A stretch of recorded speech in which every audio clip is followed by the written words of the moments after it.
Hello mga kalengan, Lure Minivan. Okay, dito na tayo sa may C6 at naisipan nating mag-jogging ngayong araw na to. Kaya sa mga health conscious guys at gusto ng ganito, puntahan nyo na tong lugar na to guys. At maganda nga maglakad-lakad dito at pagpalipas ng oras at lumakhap ng kahit kaunting sariwang hangin. Matatagpuan nyo nga ito guys, may sapang putol, ipin nyo lang yung shell sapang putol at dito na matatagpuan nyo ang lugar na to guys.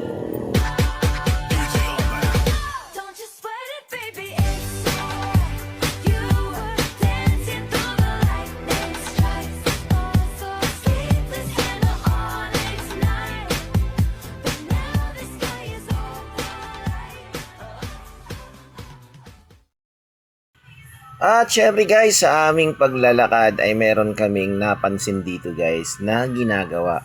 Project siya ng gobyerno at ito ay isang flood control.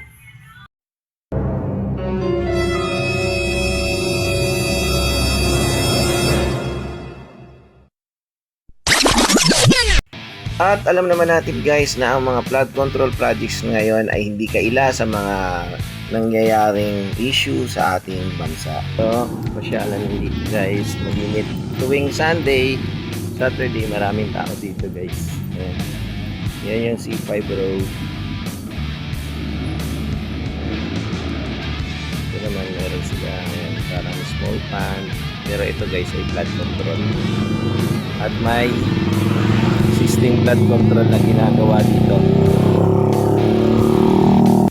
At napabaling ang ating tingin dito sa tarpaulin na nakapaskil dito about sa project ng DPWH na flood control. So ayun guys, kung makikita nyo, sobrang lawak pa ng lupain na malapit sa ilog ng flood control guys. Napakalawak pa guys. Sana mapangalagaan tong lugar na to guys.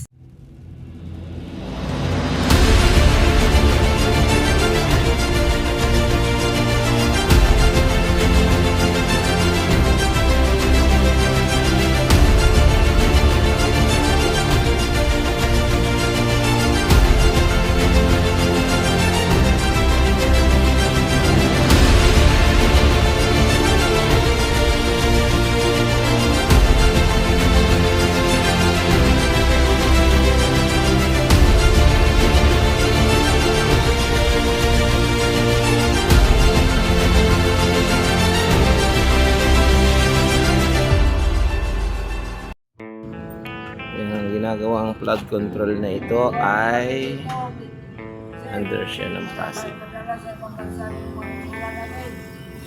189 million ang halaga. Ang si tatay, oh. Ayan. Shout out kay tatay, oh. Sa kanila. Diyan lang po. So, yan, ito naman yung ginagawang project. Siyempre guys, ito naman ang saloobin ng mga simpleng mamamayan nating nakatira or namamasyal dito guys. Panoorin nyo kung ano yung sinasabi ni tatay guys. Siya ang bulgar ng mga anomalya, kapag siya pang kapangay ng wala akong masabi kay Marcos.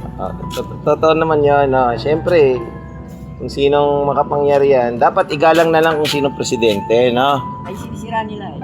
Tingnan na lang kung anim na taon lang naman yan eh. Di ba? Gusto ko yung pamalakat ni Marcos.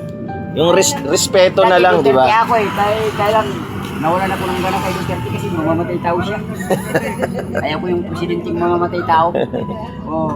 Dati idol ko siya eh, ngayon hindi na. Kasi ang dami niyang pinatay eh. Hindi naman siya makapunta doon sa lugar na yung makukulong siya kung wala siyang pinatay. Ayan guys, nakakalungkot lang talaga ang buhay na talagang kung sino pa yung mamamayan natin, tayong mahihirap, tayong mga nagbabayad ng buwis, at tayong yung mga nagtatrabaho at tayo rin na dapat makikinabang sa mga infrastrukturang nagawa ng gobyerno. Tayo ngayon yung naghihirap, nakakaramdam ng gutom, nakakaramdam ng kakulangan sa suporta, wala tayong mapuntahan kapag nagkakasakit tayo, pahirapan, makahanap ng pagkakakitaan. So, yan guys, sana magising na ang gobyerno at maging simula ito para sa pagbabago.